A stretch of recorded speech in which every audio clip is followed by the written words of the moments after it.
got back from it right and rained, so got wet. And these gloves, are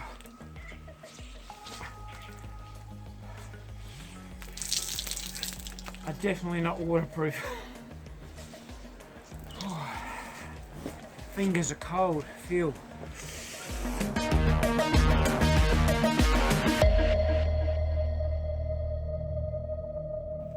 Two things about colder weather, especially if you have a winter season where you live. It's cold and it's wet. And if you combine those two, it's even colder. And if you're anything like me, under 10 degrees, especially if it's wet, you just don't want to go outside. So, what can you do if you want to keep on doing our activities outside in that sort of conditions? We need to keep those elements at bay as best you can. So, you go out and you buy yourself an array of cooler weather gear. And if you can afford it, you buy something nice, maybe like Gore-Tex. But by the time you buy a jacket, something for your arms, your legs maybe, something for your shoes, some gloves, and something for your head to keep warm and dry, it all adds up and it's rather expensive. So what do? You have a hunt around on the marketplace for something that's going to do the job reasonably well at a much cheaper price, like I did with that pair of gloves. And then you get them and you try them out, and maybe they don't do the job as good as you thought. In fact, maybe they might have wasted your money. So, there are various degrees of weathability. Is there such a word? So, for instance, the time, for how long is it going to keep you waterproof? 5 minutes? 15 minutes? Half an hour? What about for the whole ride, up to 3 hours? What about the amount of water that keeps out? Is the zip waterproof? What about the seams where it's sewn? Is that going to keep you waterproof as well? The general shape all over. Is it a good shape? Long arms, good cuffs, around the neck. Where does the water seep in? It has to be made properly as well. And then there's breathability. It's all very well riding along and you're not getting wet from the outside, but you might be steaming and hot on the inside, and you're just as wet inside as you would be on the outside anyhow. So if you've already got some cooler weather gear, or you're purchasing some and you think it may not be as weatherproof as you'd like it to be, I'm going to show you a way that you can make it so. It's cheap and easy to do. It can be done to both synthetic and natural fibres like leather, and it can be done really to any outdoor clothing.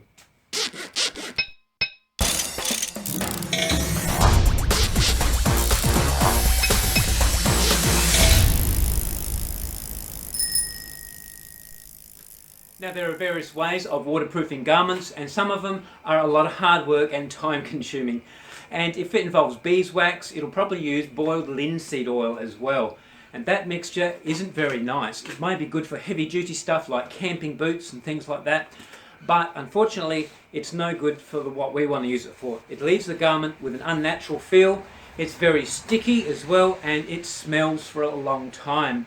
And also, if you're wearing something underneath, it can stain that undergarment or even on your skin, and it may be carcinogenic. Now, the way we're going to do it results in none of that. In fact, you probably won't even know it's on the garment. Even better, when the garment gets dirty, you can throw it in the washing machine and wash it just like you normally do, and it'll still be waterproof and ready to go when it's dry. Now, what do you need? You'll need white spirits or mineral spirits. You can use mineral terps, but I advise against it. It's smelly for a long time. You can get low odour terps, but even that still leaves a smell for a long time. So white spirits or mineral spirits. Then you'll need silicone, the stuff you use for your gutters, just clear, or this one's called translucent. So you can buy silicone in a tube as well, either way. If you buy it like this, what I'm going to use in the demo in this video, you'll need a caulking gun as well to get it out. So silicone. Then, of course, a jar to mix it up in, just any old jar. This is a jam jar. I find them good because it's got a wide opening and it's got a good sealing lid. So when you put them in, you can shake it up and make the mixture, and you can get your brush. Any old brush, you can get your brush in there easy as well. So any old brush as well, just a cheapy brush, and some gloves while you're doing it to protect your skin from what the mixture is. And, of course, a jar just for washing up, any old jar to wash up your brush when you finish, so you can reuse your brush. And, of course, the brush washes out and what you've started with, your white spirits or your mineral spirits. Right, so let's get on with it. So, firstly, add your white spirits to your container. Now squeeze in the silicone, and don't rush it because it's quite thick, so it will probably take some time. The mixture is 3 parts spirits to 1 part silicone, and it doesn't need to be exact as the spirits evaporates once it's applied to your garment. Now it just looks like white spaghetti sitting in the bottom of your container. Check that the lid's on nice and tight and nothing's going to come out, because now you shake it and just keep on shaking and shaking and shaking. It doesn't take that long actually. It looks like it's all dissolved, but if you let it sit for a while there'll still be silicone sitting down the bottom undissolved. So you shake it for, I'd say a minute or 2, that'll probably do. Then just let it sit for a while. Right, so that's it. 5 minutes. It's all dissolved pretty much. So that's how it should go. If there's any bits after a couple of days settling down, just give it a shake and it'll be fine. So, now what I'm going to do, first demonstration, I cut up a piece of nice soft white t-shirt. You can't get much absorbent than that. And I'm going to paint a little bit on there, probably half it, 3/4 of it, and show you how waterproof it is.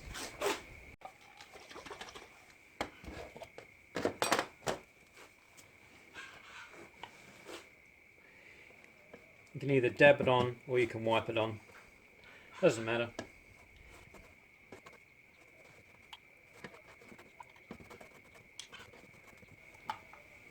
That'll do, don't need much at all. Now just go and peg it up on the clothesline and let it dry a bit. Right, so 24 hours I gave it and it's all dry. Hardly any smell, virtually non-existent. Feels a little bit different than the normal. Now I've got 2 pieces. This is an untreated one and that's of course the one we've treated. And we'll just put them under the water and see what happens.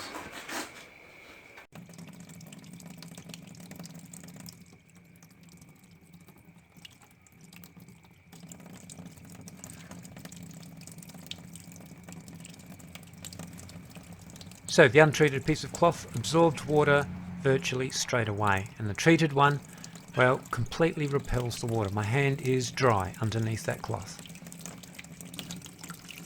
So it made this normally very absorbent material completely waterproof. Now let's try it on a pair of gloves. Here's a pair of gloves I've had for a while, and they're definitely no good when there's a little bit of moisture in the air even. So I've treated one glove and left the other one raw. Let's show you how they go.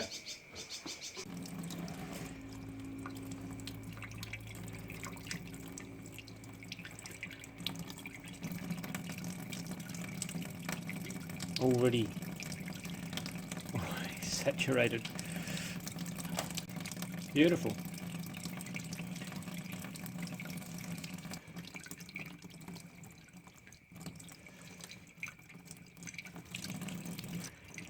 You can even see the difference. That one's just saturated and that just beads off. Beautiful.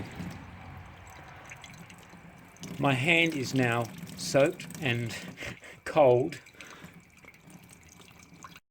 So this glove is soaking wet and cold and heavy. And this one is dry and lightweight and nice and warm. Nothing. Just a few drops on the outside, which is obviously just small drops that have beaded off. Perfect. So those cheapy gloves that I got that were definitely not waterproof can now waterproof them.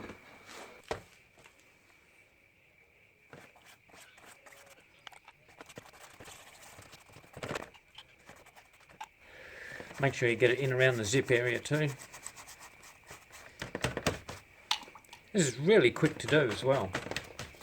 Doesn't matter if you spill a bit because it's so cheap to make. Put it on a tray so you can clean your tray with a cloth later on, or throw it out, whatever you want to do. Make sure you get in any of the seam area.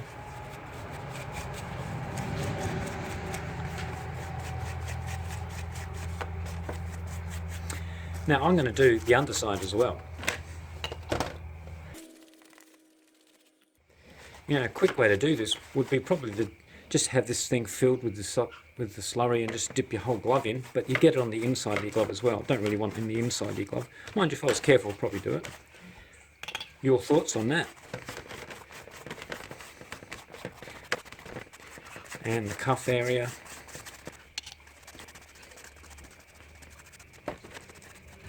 There you go, that'll do. Good, we'll do the other one as well. So you can wipe your protective gloves off on any old rag, or if you leave that mixture on there and let them dry, they'll be even more protective. Hang them on the tree to dry.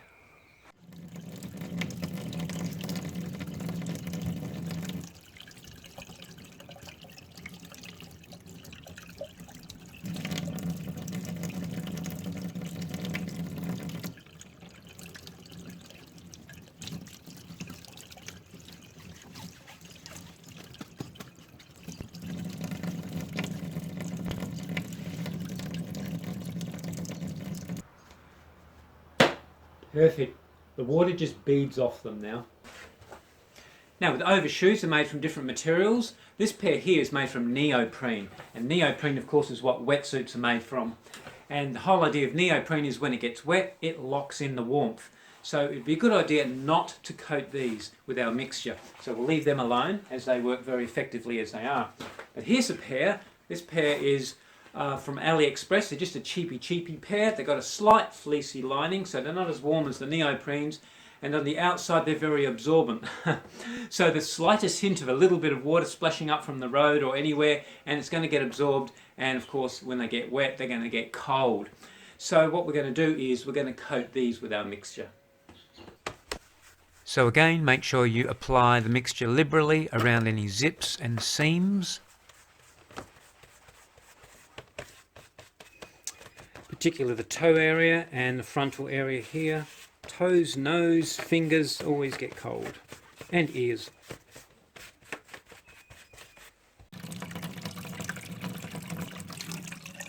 So as you can see, the untreated one immediately starts to absorb water and gets soaked.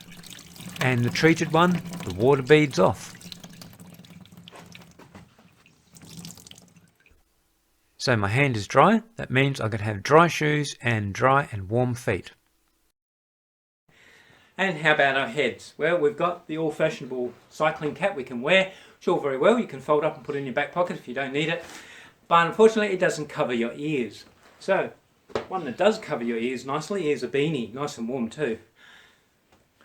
Covers your ears and a bit of the back of your neck. These can be quite expensive, and you don't really want to coat them in silicone because they're nice for wearing anywhere. But what you can get is a cheap one, is a scarf. It's like a tube, and it's hollow both ends, and you can wear it in different ways. My favourite way is just like that, covers the ears and your head as well. Of course you can wear it over your neck, or you can have two, one up the top and one over your neck when it's gets really cold, and you can just pop that up. And allows you to breathe as well, and keeps your air nice and warm. So you could use two of them. Well, because they're so cheap, how about we waterproof one or two of these so that you can put it on your head, and that way under your helmet, if water gets through, it'll run off as well. So that'll keep you fairly weatherproof.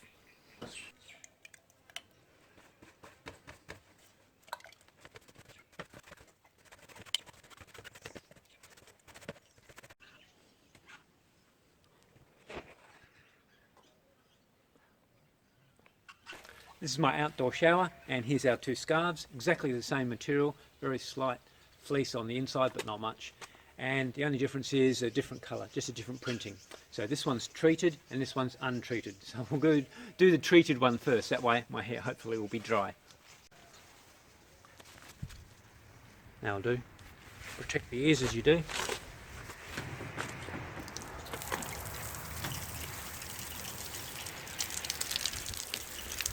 My neck just got wet.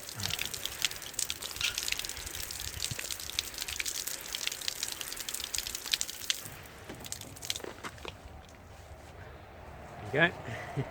Water's bead off. Some of it ran down the back of my neck. That's about it. Other than that, feeling dry hair. Pretty good. It's all beaded off there. The untreated one. And this, I reckon, is where my hair's going to get wet, for sure.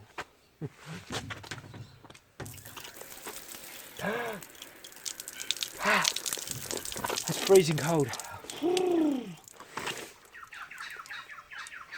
Hair definitely got wet. This is saturated. So there you go. So that one is by far much more protective than that one. I'm glad to be inside now, nice and warm. It's winter here, it's about 9 degrees outside, and when I put the scarf on to do the water on the head bit, that was my rainwater tank. It's very cold water. So that's finished, I'm all dry now. Now with the mixture, once it's dry, there's no smell, brilliant. And the other thing is it doesn't discolour your garment. So whatever colour you've got, one of these is treated, one's untreated. Which one? I'm not going to tell you. So it doesn't discolour your material, your garments as well. Now the other thing is for the zip area, what I suggest is if you can, get it inside. So maybe do up the zip and get your brush, open it up and do inside. Just paintbrush and get some of that slurry inside as well in the zip area. Same with your gloves or whatever's got a zip. Try and do it on the inside and that'll make it more waterproof as well. Now with the scarves that we had, these scarves are usually very breathable. It's a very open weave material. You can virtually see through it, very breathable. So what you might need to do is do 2 coats or make a thicker slurry so that when you put it on it sets and it's a lot thicker on the outside, a lot more waterproof. Some materials are very close weave, so you just need a thin coat, that's okay. So for the scarves, make sure you do it. For this one here, which one I did, that one there, I did 2 coats on that one. So that's that. Now, if you've got any fleecy garments that you want to treat, for instance, here's a pair of gloves and inside is a nice, soft, warm, thick fleece. Now, you don't get the water treatment mixture on that because it'll ruin its heat retaining capacity. So you just want it on the outside. I mean, if you get a little bit down in the cuff area, that's okay. It doesn't really matter too much. Actually, it's probably advisable to do some on there. But where you want to keep warm and it's fleecy inside, don't get it on the fleece because it'll dry and it just won't be the same again. Now, like most sporting apparel, our cycling clothes need to be stretchable and flexible.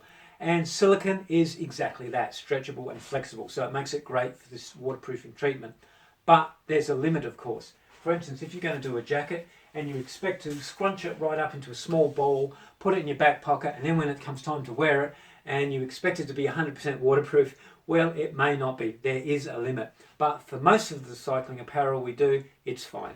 Now, even after you've treated the garment, and if it's not 100% waterproof, well, you know what? It's probably 99.9%. At least it's going to stay the moisture and weather away and keep you warm most of the time. Now, as for jackets, if you really want 100% waterproof and you want to be able to fold it away in your back pocket and bring it out when it's ready and it's still 100% waterproof, I would advise to go for something like this, a cheap plasticky jacket. It doesn't breathe very well, but you know what? It's 100% waterproof. And it's cheap, and make sure you've got a hood as well. This one's got a hood, so you can put it over your head if you need to, a long back or a bum flap, and even this one hasn't got it, but you can get thumb loops as well, very, very handy. So excuse the pun there.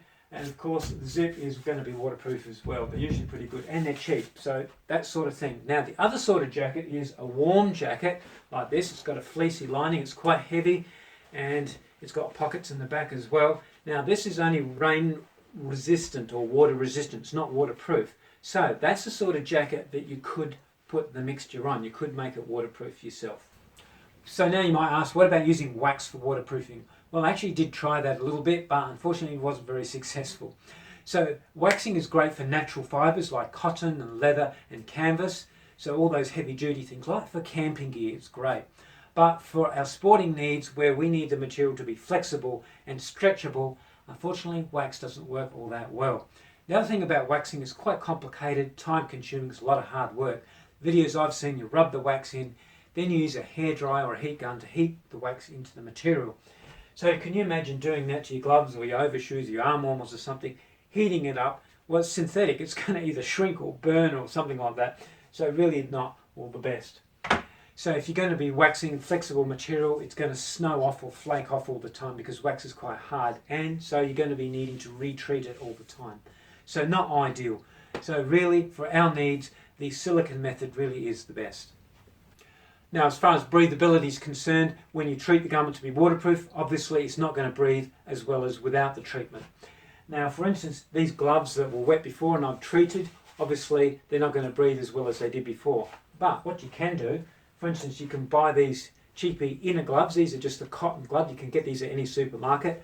Put that on and then put your glove on from there, your waterproof glove. So now you put a layer in between, so that allows it to breathe a bit more, and it's actually warmer as well.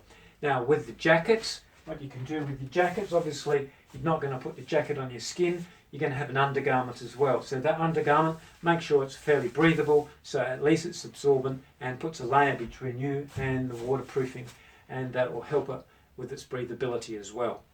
Well, that's it. Happy waterproofing. I've tried it on quite a few of my cycling garments and it works really, really well. So much so that I'm going to try it on my sneakers. Alright.